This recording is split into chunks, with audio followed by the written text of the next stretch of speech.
Hello everyone and welcome back into another video. Today we're once again back in Warframe for another build, and this time we're having a look at the Latron Prime. This is a very old Prime weapon, but it has received some major upgrades because first of all, it does have an Incarnon form, as you can see from my crosshairs, and it does also have access to some very powerful mods that make this weapon even stronger. The weapon at base is just your usual semi-automatic rifle with a very basic fire rate. It's just a very forgettable weapon until you unlock the Incarnon form. But that's enough introductions for now, so let's jump into the build. Starting from the Incarnon evolutions, the first one is going to be your actual Incarnon form. To charge this, you have to hit weak spots on enemies, and that will charge your Incarnon meter, which transforms the weapon from a normal assault rifle into a kind of explosive ball launcher, and those balls will also be able to bounce, so it's a very interesting Incarnon, and it does also deal a lot of damage. Moving to evolution 2, the one I recommend is with punishment for 30% more direct damage per status type affecting the target. This becomes available only if your sprint speed is 1.2 or higher, so you have to use a Warframe that's very fast. But if your Warframe doesn't have 1.2 or higher sprint speed, you can also use Riddle Target.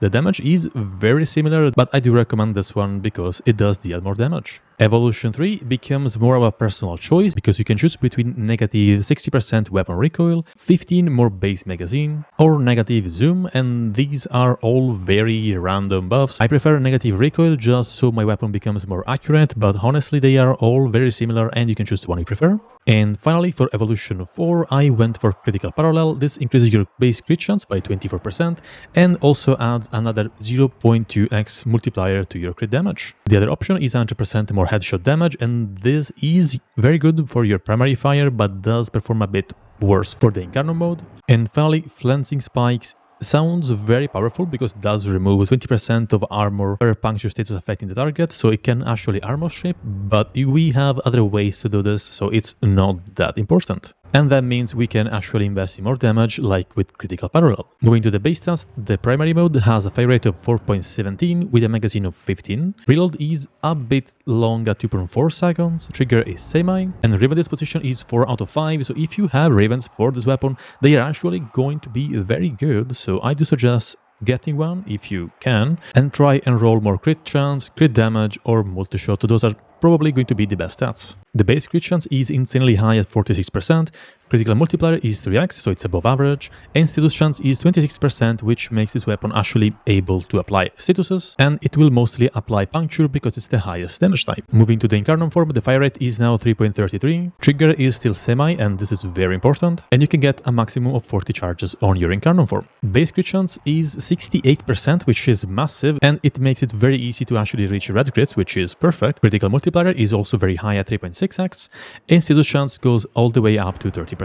The projectile itself will deal 56 impact damage when it hits something, and then it will explode in an AoE of 4 meters, dealing both puncture and heat damage, and Radial Attack maintains the same crit chance, critical multiplier, and status chance. And this is the build we are going to use today. Critical Delay for more crit chance at the cost of some fire rate, Vital Sense for more crit damage, Galvanized Scope for more crit chance on headshot while aiming for 12 seconds, and on headshot kill even more crit chance up to 5 stacks, Galvanized Chamber for more multi-shot and on kill even more multi-shot up to 5 stacks, Thermite Rounds for more heat and status chance, Galvanized Aptitude for more status chance and on kill 40% more direct damage depending on how many status types are affecting the target up to 2 stacks, Semi-Rifle Cannonade for 240% more damage and 1.5 meters of puncture, and the mod also locks our fire rate at whatever base value it was, so the 20% negative fire rate on critical delay doesn't affect our fire rate anymore. And finally, we are running double tap. This mod is very powerful because it grants you 20% more bonus damage on your next shot for 2 seconds, and this can stack up to 20 times if you manage to hit things before the timer runs out. And since the Incarnon form has an explosion, that means we can hit multiple things at the same time, which means we can stack this bonus very fast. Finally, in the arcane slot, I am running primary merciless for more damage on kill and also 30% more reload speed. And that's pretty much the build. Let's now see it in action. As always, we have our 20 corrupted heavy gunners level 225 with steel path modifiers, so they are very tanky units, but this weapon does have access to a lot of damage mods, so what is gonna happen is they're gonna die very soon. Also, we have punch through, which means we can kill more enemies at the same time with our primary fire and stack the Incarnon meter even faster. Now, the Incarnon form shoots these balls that will just bounce around, and after a certain duration they will explode and deal damage. It might not sound amazing at first because they bounce all over the place, but if you are shooting inside the hallway, those bounces will hit multiple enemies, and that means we can stack our buffs even faster. So, what's gonna happen in a very short amount of time is mayhem all around you. And, well, things are just going to randomly die.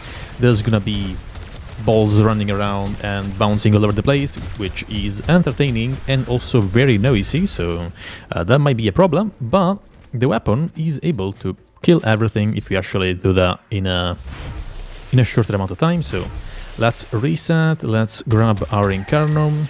It's very, very fast to stack the Incarnon because we have punch through, and yeah. A lot of red numbers, which is always nice to see. It's very eye-catching and it makes the brain go very tingly, and everything is now dead. Again, it's very, very noisy, so that might be a problem for some of us, but yeah, it's very, very strong as well. And I think I've said enough times why I am using the Panzerwupperpfeiler, but if you're new to the channel, first of all, welcome, and second of all, this cat applies viral, so that's why I'm gonna use this little kitty. So, we have our cat here, he will spit out those viral quills, and we now have viral on enemies. It does also remove their armor, because it's such a great pet, and it does also grant us another 1.2x critical multiplier, so that's even more damage for our crits. So that means we are now able to do this. Which, I mean, it's very fun and also very overpowered. And as always, let's not forget about Roar, because you can also buff your weapon with some Warframe buffs, like, again, Roar or any other Warframe ability that buff your damage. And, I mean, in that case, I think it's self-explanatory. Everything will just die one shot, which is definitely broken. So yeah, that's Latron Prime. It's a very strong weapon, and I think it's still worth using in 2024. Now, before moving to the actual showcase, I want to say thank you to all the new subscribers, welcome to the channel, and we are almost at 1,000 subscribers. And the moment I reach 1,000 subscribers, I am planning on doing a very long stream to celebrate, so yeah, I hope that happens soon, because that will be very cool. Anyways, I will now leave you guys to the showcase where I test the weapon for 5 minutes in Engineer Survival in Steel Path, so you can see how the weapon performs in a more realistic scenario. If you enjoyed the video, remember to leave a like and subscribe for more content. Have a great rest of the day, and bye-bye.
You are clear, but you're gonna